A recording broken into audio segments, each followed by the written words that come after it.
Ce qui m'a le plus choqué dans la déclaration du président du Niger, c'est que la France a demandé au groupe Toyota de ne pas vendre des véhicules au pays de l'AES. Je demande à vos invités qui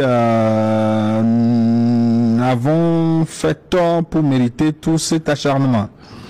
Merci beaucoup pour l'éveil des consciences africaines.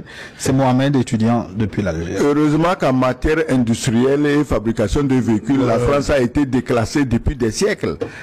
Donc c'est les Japonais qui sont à la pointe et les Japonais font du commerce. Ils ne font pas de l'idéologie et de la politique, surtout de la politique négrière.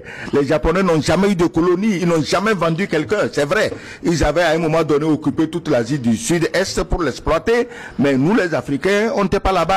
Donc aujourd'hui, les Japonais, qui ont d'ailleurs de très bonnes relations de coopération avec nos pays, n'ont aucune envie de suivre les injonctions d'un pays en voie de disparition. La France est un pays économiquement, socialement en voie de disparition. Les Japonais, ils sont à la tête des économies mondiales.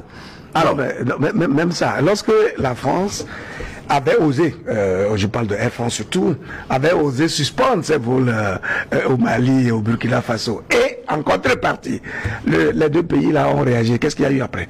Vous voyez, aujourd'hui, c'est la France qui fait des courbettes dans tous les sens pour pouvoir reprendre ses vols sur Bamako, sur Ouaga, sur Niamey, etc. Tout cela pour dire que l'heure des chantages est partie depuis. Lorsque la France dit qu'on ne vende pas des véhicules de telle ou telle marque au pays du Sahel, mais on s'en fout réellement. Parce que justement, c'est en créant ce vide que d'autres partenaires viendront. Et donc, c'est très clair que c'est elle-même qui se fait harakiri et qui souffre à tout point de vue.